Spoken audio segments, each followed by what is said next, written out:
It is time to share my 2023 best books of 2023. I have so many books that I know you guys are going to be really excited about. I've talked about so many of these books over just like this last year because I can't stop raving about them. But literally there's this one stack and there's a whole nother stack. So I'm really excited. Before we get into the video, I do want to give you guys my ratings and like how I rate books because I feel like you guys would love to hear that. I share on Goodreads like this rating, so if you ever want to like refer back to it, you can. I love reading thrillers and romance, but I have been dipping into like dark romance this year. I've also been dipping into fantasy just a tad this year. I've only read like 2 fantasy books, but primarily I read romance and thrillers. For a 1 star, pretty much that is like a yikes, stay away from this book. A 2 star is I didn't enjoy, it was slow, boring, and I wouldn't recommend. 3 star is neutral feelings, it's kind of in the middle, it was a decent read, but I wouldn't necessarily recommend or not recommend. 4 stars is it was a great read and I would recommend. 5 star is it is incredible, I would read again, can't stop thinking about it, impactful. So I feel like I need to make sure that in this list I focus on the 3 star is it's neutral feelings, so it was a decent read and I wouldn't necessarily recommend it, but that doesn't mean I like would never recommend it, if that makes sense. Like I wouldn't recommend it every time, but I might recommend it to like the right person. A 5 star, I have to want to read it again. That's like a big basis for my 5 star reads. And yeah, these are all just like my personal opinions. If you guys don't like a book that I love, that is totally fine. I think the beauty of reading is that we can all have different tastes. So let's get into the 2023 list of let's get into the 23 books in 2023 that I loved the best. I'm gonna kind of do this rapid fire because I am actually on my lunch break and I have a meeting like really soon in 30 minutes. So let's hop through these. Never Lie by Freida McFadden. I've talked about this so much and I actually only have 2 thrillers on this entire list because I'm very particular with thrillers. They are usually books where I don't connect as much with the characters, so I really have to connect with the plot, and this book hits. It is so freaking good. You know, me and Alex talk about Sister Freida all the time, and I cannot get enough of this book. I've also read other books by Freida McFadden, like The Housemaid and The Inmate. Both were good. I would definitely recommend, but this is the one that's on my top tier list. Like, it's just so good. Chef's kiss. Very fast paced. Terms and Conditions by Lauren Asher is in the Dreamland Billionaire series, and it's the 2nd book in the series. Ate this up. Ate it up. I think this book is like, what, 500 pages almost? It's 451. And I read this in like 2 days. And literally the whole series, I was like eating it up. I didn't want to put the whole series on here just because the other 2 books were really good. I rated them 4 stars, but this is the one that really stood out to me. Maybe it's because Iris was black and she was very like strong in how she felt and strong in like her opinions and things, and Declan was someone that you really had to break down his walls, and so seeing their dynamic was just like really sweet. Where We Found Our Passion by Natasha Bishop is the 2nd book that I've read by this author.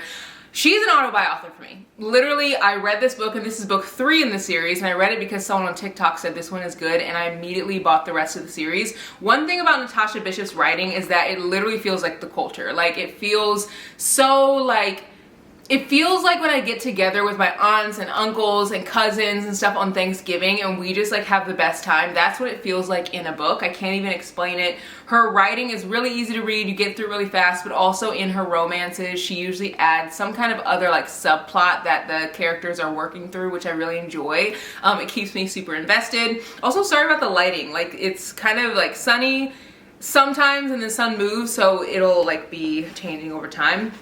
Same Time Next Summer by Annabelle Monaghan is a book that I have raved about. I rated this 4.5 out of 5 stars. It really reminded me so much of Happy Place because it talks a lot about just like not settling in your relationship, not settling in your job, and like wanting more for yourself, even if it's scary to take the leap. And I think sometimes as adults we can get so stuck into things that we don't want to like rock the boat and follow our dreams because it feels like a little too scary. So I really did enjoy this. It was a very easy read for me. I also read it on vacation. I feel like I have a higher standard for books on vacation. Like, they have to really grip me, and this one definitely did.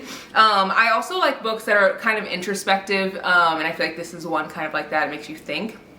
Take a Chance by Miyako May is literally 60 pages of fun.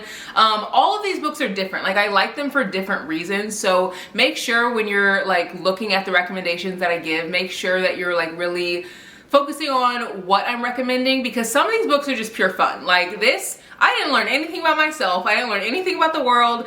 Well, I guess I would say like every book kind of teaches me something about the world, like just people and feelings and stuff. But this book was just fun. It was straight 60 pages of fun, and I really enjoyed it. I feel like this would be a great vacation read or book to get you out of a slump. I think the characters were cute. It was fun. I recommend this one a lot for people to get out of a slump because it's so short, and it feels like it's a full novel because even though it's short, she like wrapped it up really well. Part of Your World by Abby Jimenez is a book that I recommend a lot to people who want a fast-paced read. She's also a author who writes about characters who kind of go through something along with like the romance, and it is interesting to read this book because I read this in 24 hours, and I think it's because she has so much dialogue with the characters, and she's like back and forth and back and forth, and you never get bored. So this is an auto-buy-author for me, and I know an auto-buy-author for so many of you. Another book that I really enjoy, which I know some of you guys are not gonna maybe agree with, but it is Untouchable by Sean. A few of you guys have said that you purchased this book because I recommended it and you didn't like it, and that is okay. Like, that is literally fine. Like, I'm totally okay with you buying a book that you didn't enjoy. Just know I'm literally a girl who's sitting in front of a camera talking about books. That's it. Like, if you have friends at your job or friends in your real, like, you know, personal life who don't like the same books as you, that is normal. We are all different humans who have different experiences. So some of you guys have left messages to me that are long and that are really like, I don't know, upset that we like didn't like the same book, and like that's normal. It is not normal for all of us to like the same stories because we all have a different life experience. This book for me, one, the dialogue was easy to read, which I really enjoyed. The writing is, you know, something that you can tell is like one of her newer books, which is fine. Like I don't think that I get too hung up on writing a lot of the time, because I would hope that if I were to write a book that people would give me grace in writing my first novel. So this one I rated 4 stars, and I've also rated 4 stars for other books of more like seniored authors, and like, I don't know, I just feel like this is a book I would definitely recommend. The biggest thing, I think, why I love this book is because it felt very real. The character isn't likable all the time. She makes a lot of bad decisions. She makes decisions that are selfish. She has a best friend who's like really into her, and he pretty much is like, hey, I want to be with you. And she was like, actually, I know you want to be with me, but I am like not comfortable committing to someone because I have my own trauma. So instead of committing to you, I'm gonna like hook up with you, but I'm also gonna like connect and like date these other dudes and stuff and like mess around with them. And I mean, it's kind of messy, you know, but that's like life. And so I think I really like that because it kind of stepped outside of what you normally see in a romance book, and it felt very real. Like, we're all humans. We do not do things perfectly. So enjoyed this book. If you didn't enjoy it, that is okay. That is okay. I did. So I'm putting it in this list. Another book that I enjoyed was Archer's Voice by Mia Sheridan. This book I read towards the beginning of the year, and I don't know, I feel like I read this and I rated this 4.5 out of 5 stars, but I kind of want to read this again to see if I would still rate it that high. This gave me like Where the Crawdad Sings type of feel, because the characters are really like delicate. I don't even know how to explain it. Like, it's a very like, there's a soft boy, like it's very soft and moody and romantic, and I really like that for this reason. If you're looking for like a very soft romance, this is a good one. One of the characters has like their first time with one of the other characters, and they are like really scared to open up to each other, and they do, but then there's like this other character who's kind of like a bad character and trying to sabotage the relationship. No, I think I would rate it 4.5, because now that I'm thinking back on it, I did really like this book. It's just it's written differently than some of the other ones. It has more description of like the town and stuff. I have to check the time because I have this meeting and I do not want to miss it. Gotta hurry up. Fast, read this book. Please read it. It is triggering, so keep that in mind, but read this book. I love this book. I think that this is such a good book because it talks about the main character, Capri, it talks about her from age 8 to like age 30, and you see how her life progresses over time, but you also see this like friends to lovers connection that like really is there, and it just like stands the test of time. Beautiful story of healing, of growth, of just so many things. I really like this one. If You Had Been With Me is another book that I really enjoyed, less for the romance and more because it really gave me a lot of nostalgia for when I was younger and would try to like fit in with other people, and the characters definitely do that, which kind of messes up their friendship. They try to fit in with these like certain circles, and I know it was sad to see, but it made me really think about, like once I finished the book, like think about how I should never judge people by the way they're acting or the way they dress, and I should always be loving and welcoming to everyone because you never know like what someone is going through, and it just was a good book. They're Vicious Games by Joelle Wellington. I really like this book because it's such a unique concept. It gave me Squid Games vibes. If you like dystopian type books, I think you would really like this one. It's not really a thriller, but it's not like, it's a hard book to categorize. If you liked Ace of Spades, I think this is even better than Ace of Spades, which I love Ace of Spades. I rated that one 4 stars. But I think this one's an even cooler concept. And I think the ending wraps up like even better. Then another book that I really like is The Great Undoing by Daisy Hates. This is the last book in the, well, not last book, but the most recent book that came out in the Magnolia Park series. I rated this one 5 freaking stars. I will never get over this series. Her writing is just, they feel real. You either love or hate this series. Some people love it, some people hate it. I loved it. If you hate it, that is okay. That is okay. These are just books, y'all. These are not politics. This is not religion. This is not life or death. This is just a book. And it's okay if you didn't like it. And make sure that if you're buying books that I recommend, for one, don't come for me if you don't like a book that I liked and you didn't like, because I'm just a girl sharing books that she likes. I'm not telling you, well, I did just tell you guys to buy Fast by Millie Belazar, but that book is really good. But I'm not telling you to buy anything, you know, like I'm sharing my love for books because I love it.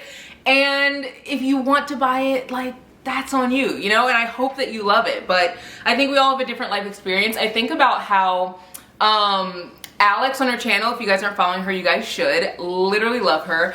When I first bought her a bunch of books, I bought Verity as one of the books that she should, I think I bought it, or maybe she bought it because I recommended it, I can't even remember.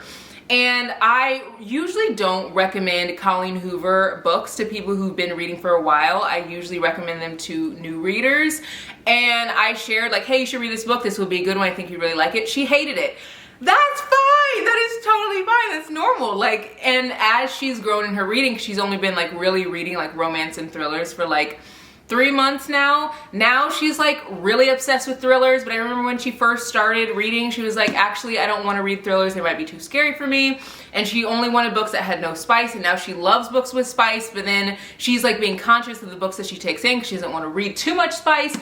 As we grow, we change our reading like preferences, and that is normal. And since obviously I know you guys through the screen, like we've never all met in person, it is very hard for me to tell you exactly what you should read, but I can tell you what I like and why I like it. And so that's why I try to like give a lot of descriptions, like it has dialogue, it reminds me of this book, it, you know, feels slower, there's more description, and I don't know. So I hope that that helps you guys have a better understanding of like maybe what to order if you guys are book shopping. And I do link all the books below if you guys do want to shop them. I have 10 minutes until my meeting, so let's see if we can get through all these.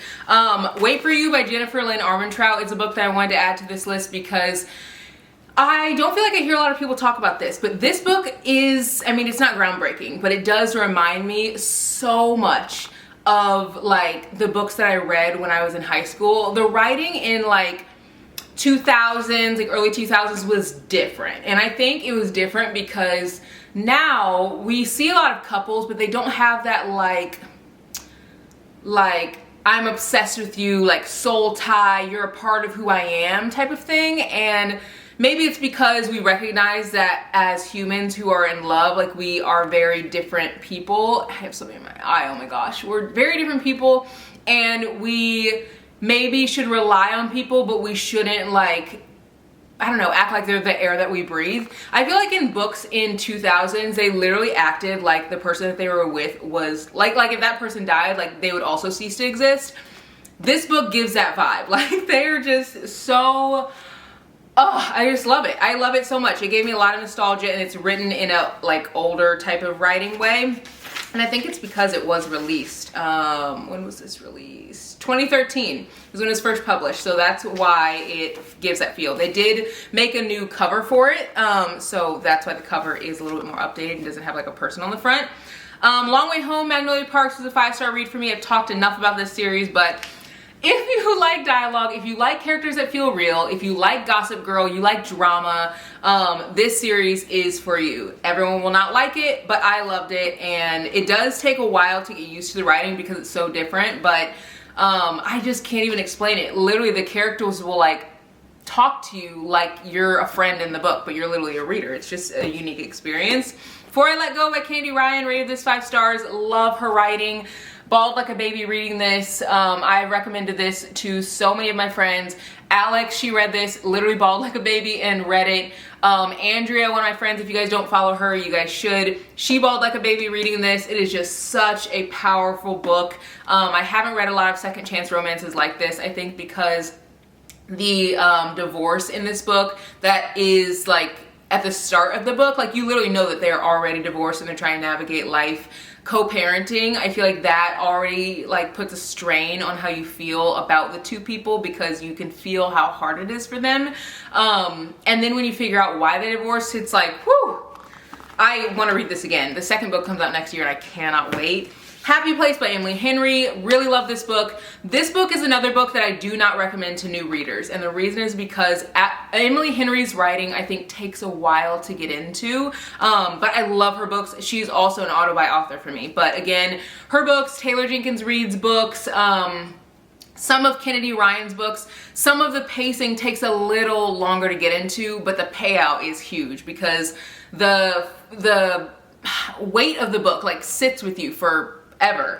This book has a romance in it, but it almost feels like a subplot of the book for me.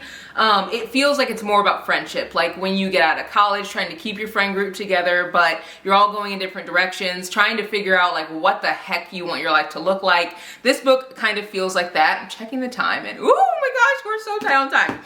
Only for the Week by Natasha Bishop. Love this book. Love it, love it, love it. I've had so many people just tell me they want a fast-paced book that feels like the culture. This is it, literally, if you're looking for it. Her books, again, are auto-buy books for me. I love her books. I think it's because they're just fast. Like, there's text messages in it. There's lots of dialogue. There's always stuff happening. Like, in this book, it's about a love story, but also it's about her family and it's about her setting boundaries with friendships, setting boundaries with herself. It's just, this is good. Carrie Soto is back. This character is kind of unlikable, and one of you guys actually bought this book and you're like, I hated this book, and I'm like, that's fine. You don't have to love it. That's fine. Like, I did, and that's why I share books that I love. This book, the character is kind of unlikable, but I think that's what Taylor Jenkins Reid is saying. Like, she's sharing a message about how, like, men in sports, in tennis, soccer, whatever, they are allowed to be unlikable as long as they are successful, whereas women, not only do they have to be successful, but they have to be likable, they have to say the right things, dress the right way, and just Taylor Jenkins Reid's writing is so powerful. I feel like she always has a deeper message. And this is about a tennis player, and I actually started this on an audiobook and switched to a physical book because I was eating it up. I was like, ooh, I need to read this. Like, and I want to read it again eventually one day. Spin About You by Brianna Dene. If you read Natasha Bishop's books, you have to read something from Brianna Dene. She writes urban fiction. This is a really, really good book. I finished it so fast. It's a little novelette. Gives the culture, the way that they joan on each other is just so fun. I really love this. Love in Other Words by Christina Lauren. 5-star read for me. If I could choose one romance for people to read, it would be this one. Literally, if I could only pick one out of all the romances I've read, and I've read 160 books this year and most of them are romance, I would pick this book because it is a friends to lovers story, but it's also a story that just feels so nostalgic. Like, it gives you the vibe of like finding your first love, falling in love for the first time, and like kind of figuring things out with your body and what you want out of a relationship and whether you want to do long distance. And there's also the second chance romance part of this whenever they like, I don't know, separate and try to reconnect or like whatever. It's good. I literally have 5 minutes, so we're gonna breeze through these. Yours Truly by Abby Jimenez. This book I rated solely because of, well, not solely, but a large part of rating this high was because I finished this in 24 hours. Love this book. Her books I just finished so fast. They usually have another side like story to them as well. Like this one, the main character had an anxiety rep and he like showed what it was like to live with anxiety, which I think is really important. I feel like that's not shown enough in books. Reggie and Delila's You're Falling by Elise Bryant. This was a happy, fluffy, easy book. If you want something with no drama, if you want something fun, fluffy, easy, this is it. If you want those books that aren't gonna make you like sob, but they're gonna give you like happy, fluffy feelings maybe after a thriller, read this book. Daisy Jones and the Six by Taylor Jenkins Reid. I do think that this is one of the easier books to read by her because it's written like a interview. It's literally written in straight dialogue. Like there's pretty much nothing else other than people just talking. It has like a person's name next to it and like a blurb of what they said because it is, the book feels real. Like they actually made this into a TV show and the characters feel real because they're being interviewed, and in the whole book it's just an interview setting. Very good. I didn't think I would like this because this is set in like the older era of like the rock age and I don't really care for that era that much. Loved it. Ate it up. And the last book is a book that I just finished called Everyone Here Is Lying by Shiri Lapina, the only other thriller that I have on this list. And this book is, it's not a Freida McFadden book in a sense of like, the plot is not the same. But what I like about Shiri Lapina's books is they are fast freaking paced. If you want to read a thriller that's pretty fast paced and has a lot of people that could have been the like bad culprit like character, like the bad person, this is a good book to read. And usually Shiri Lapina does that. It kind of keeps you guessing and gives you a lot of options as to who could be the bad like person. Very fast paced. It's nothing that's like gonna get your heart like this, but it's just so fast paced that I feel like you're just like, well, I gotta figure out who did it. Like I need to finish this tonight, and that's how I was with this book. Those are all the 23 books that I read in 2023 that I absolutely loved. Let me get to this meeting because I don't want to be late. So I'll see you guys tomorrow in the next one. Bye guys.